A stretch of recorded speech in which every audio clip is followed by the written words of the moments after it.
On parle beaucoup de Lyon. Je pense qu'il y a beaucoup de villes en France qui se trouvent dans la même situation. Jean-Christophe Couvi, secrétaire national unité SGP Police, merci d'être en liaison avec nous. Justement, on entendait Jean-Michel Fauvert nous dire que le point d'attention, c'est que la délinquance, elle est mouvante. Alors, on a fait un focus ces derniers jours sur le quartier de la Guillotière après l'agression de 3 de vos collègues, mais on se rend compte que ça bouge dans les autres quartiers lyonnais et que finalement, la délinquance gangrène toute la ville. Oui, bonjour. Effectivement, alors je vais même, j'allais dire élargir le spectre, parce qu'on parle beaucoup de Lyon. Je pense qu'il y a beaucoup de villes en France qui se trouvent dans la même situation. Et en fait, on attend toujours qu'il se passe un fait divers pour avoir un focus et se dire ah là là, on découvre qu'il y a des problèmes et on envoie des forces de police. Donc là, la dose, vous voyez, en ce moment, je suis à Périgueux, chez mes parents. En bas de chez mes parents, depuis 15 jours, 3 semaines, il y a une bande de punks à chiens qui sont là toute la journée. Ça picole, ça se drogue, ça hurle, ça se bat, ça met de la musique. La police passe, on les évince, c'est normal, ils reviennent, et en fait, on se rend compte qu'il n'y a pas de suivi. Et ça, les gens sont à bout. Et les gens, ils attendent quoi, les Français? Qu'on leur règle le problème du quotidien.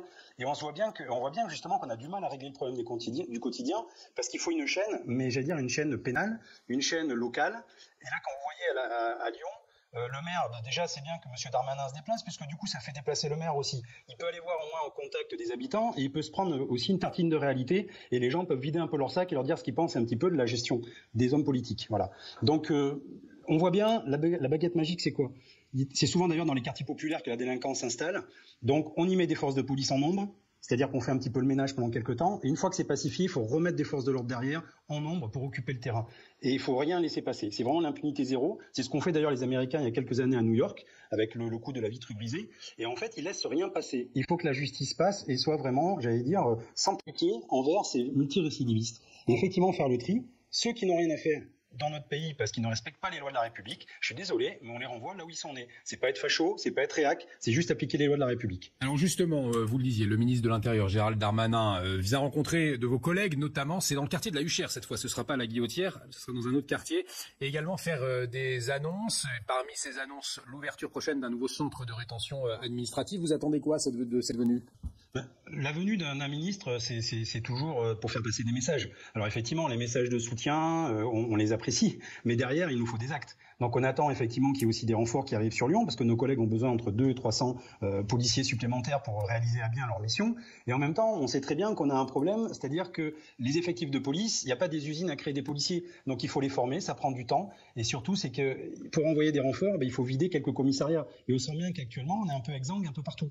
Donc, il n'y a pas de recette miracle. La recette miracle, elle est dans le temps. Il faut être accepté dans le temps. Donc, on attend du ministre, effectivement, qu'il arrive et qu'il nous donne vraiment les moyens, même locaux, pour travailler avec des effectifs en renfort. Mais surtout, derrière, on attend un recrutement de policiers. Je suis désolé, mais il faut recruter des policiers. Et non pas annoncer qu'on va doubler le nombre de policiers, sauf que derrière, il faut des recrutements et non pas jouer sur les mots en libérant, j'allais dire, des temps de travail avec des outils numériques. Mais il faut vraiment qu'il y ait du policier. Quand on voit qu'il y a une compagnie de CRS qui arrive dans un quartier qui pourtant est j'allais dire, presque à feu et à sang, puisque les gens ne sortent même plus de chez eux, on se rend compte qu'en fait, les collègues font le ménage. Et puis la présence policière, ça éloigne les gens. Mais derrière, il faut traiter. Il faut que la justice traite aussi les dossiers. Il faut derrière, la punition soit vraiment, j'allais dire, juste, mais en même temps ferme. Donc il y a des prisons, créer des places de prison et surtout faire passer les bons messages aux délinquants.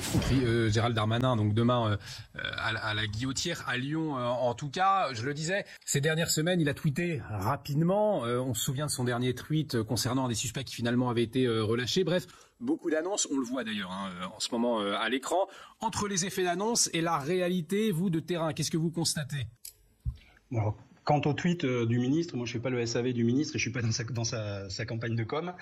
C'est juste que sur le terrain, effectivement, moi je rebondis à ce que disait M. Fauvergue, effectivement, on a des forces mobiles. Moi je vois que les CRS, par exemple, quand les CRS sont à Paris, ils gardent Beauvau, l'Élysée. C'est pas leur place. Leur place, elle est vraiment dans des quartiers difficiles. Et par exemple là, il faut laisser une compagnie de CRS ou une demi-compagnie pendant 1 an pour épauler mes collègues sur le terrain. Et je peux vous dire que le calme va revenir. Quand on discute avec tous mes collègues qui ont fait ça déjà il y a 10 ans, 15 ans, 20 ans, même à Lyon, Minguette et compagnie, ils nous disaient la même chose. Au début, effectivement, c'est un peu dur. On fait le ménage. Les délinquants voient très bien qu'on occupe le terrain. Et vous savez, c'est un peu comme dans les OPEX. Il faut gagner le cœur des gens. C'est-à-dire qu'il faut une présence j'allais dire policière, et en même temps on gagne le cœur des gens parce que les gens, il y a une discussion qui se fait avec eux, ils voient que les policiers sont des hommes et des femmes comme les autres et on gagne un petit peu comme ça, voilà, on a des informations, ils prennent confiance aux policiers plutôt qu'on leur dise toujours que les policiers sont les ennemis de la société, ils se rendent compte que non, qu'on est là pour les aider. Donc voilà, il faut utiliser les forces mobiles justement pour ça, pour faire des opérations coup de poing, mais les laisser en durée et après les déplacer.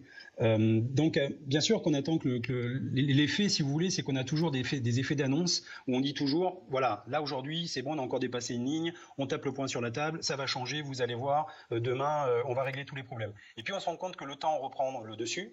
Et on se rend compte qu'on relaisse encore un petit peu, j'allais dire, la délinquance regagner le terrain parce que les policiers peuvent pas être partout. Parce qu'actuellement, on doit être sur l'antiterror, on doit être dans les violences intrafamiliales, on doit faire la guerre aux stupes. Enfin, c'est sans fin. Et il y a pas longtemps, il fallait qu'on aille vérifier dans les bars et tout ça si les gens portaient leur masque et compagnie. Donc vous voyez, on surcharge les missions de la police et tout est urgent pour les policiers. Et nous, effectivement, on a besoin aussi un petit peu de se poser et de voir les choses et de travailler dans la durée.